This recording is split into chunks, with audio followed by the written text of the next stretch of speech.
அன்பான நண்பர்களே, கஷ்டமா இருந்தா என்ன பண்றோம்? ஆள்றோம். அது யாருக்கிட்ட ஆள்றோம்? மனுஷர் முன்னாடி. ஆனா மனுஷர் நம்முடைய கண்ணீரை சில நேரத்தில் துஷ்டமா நினைப்பாங்க, ஒன்றும் கண்டுக்க மாட்டாங்க, அப்படியே விட்டுட்டு போயினே இருப்பாங்க, அழுதா கூட.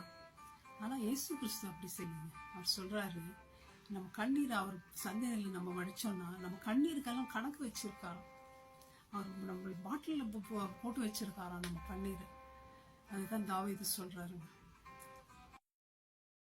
34ஆம் சங்கீதம் சொல்றாரு தாவீது, இந்த ஏழை கூப்பிட்டான், கர்த்தர் கேட்டு அவனை எல்லா இடுக்கண்களிலிருந்தும் விலக்கி ரட்சித்தான். பார்க்கும் கண்ணீரோடு விதைக்கிறவன் கெம்பீரத்தோட அறுப்பான்னு சொல்லுங்க. எரேமியா அழுகிற தீர்க்கதரிசியின் பைபிள்ல பேர் வீப்பிங் ப்ராஃபெட். அவர் பாவத்தை குறித்து மனம் ரொம்ப கஷ்டப்பட்டு அழுகிறார். அது உணர்த்தி ஜனங்களுக்கு சொல்றார். பத்திமையும் கண் குருடன் தான், ஆனாலும் அமைதிலாரும் அடக்குறாங்க. அத்தோட தாண்டி நான் அழுவேன், என் கிரைட் அவுட், சத்தம் போட்டு ஆண்டவரை கூப்பிடுறான், தேவனே தாவீதின் குமாரன் எனக்கு இறங்கும். கண் பார்வை பெற்றான்.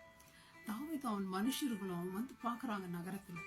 நகரம் எரிக்கப்பட்டிருக்கு, அவன் குடும்பம் அடிமைகளாக எடுத்துக்கொள்ளப்பட்டு போயிட்டு இருக்கிறாங்க. பார்த்துட்டு தனக்கு பலன் இல்லாமல் போகும் வரை ஆடுறாங்க. ஆண்டவர் சத்தத்தை கேட்டு திருப்பி கொண்டு வர பண்றாரு. மோசே தேவனத்துல அழுறாரு, ஆண்டவரே இந்த ஜனங்க என்ன வடிச்சு கொட்டுறாங்களே, வழியிலே நான் என்ன பண்ணட்டும்? நீட்டு பார்க்கல, செங்கடல் ஆண்டவர் வழியை திறக்கிறாரு. அந்நாள் குடிச்சிட்டு வெறிச்சிருக்கிற மாதிரி ஆள்றாங்க. தேவி தாத்தா சொல்றாரு, அழுந்தன் பலன் என்ன? ஆண்டவர் குழந்தைய கொடுக்கிறார். ஆகார் யாருமே இல்லை ஆண்டவர், அனாதை, நான் சாக போது குழந்தை, என்னால பார்க்க முடியல, அழுறாங்க ஆண்டவர்கிட்ட. ஆண்டவர் விட்டுருவாரா?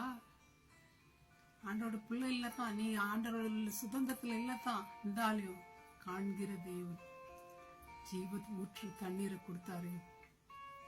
பீட்டர் சேவல் கூவுறதுக்கு முன்னே 3 தடவை என்ன மறுதலிச்சிட்டார். மனக்கசந்து ஆள்றாரு, ஆண்டவரே தப்பு பண்ணிட்டோம்பா, மன்னிங்கப்பா. ஆண்டவர் பீட்டர் என்ன பண்ண மாத்துறாரு, அவருடைய ஊழியக்காரனா மாற்றுறாரு. யோனா ஆண்டவரை விட்டு ஓடுறாரு. மீன் வயிற்றிலிருந்து, ஆண்டவரே கஷ்டம் முடியலப்பா, திரும்ப முடியலப்பா, இருட்டுப்பா.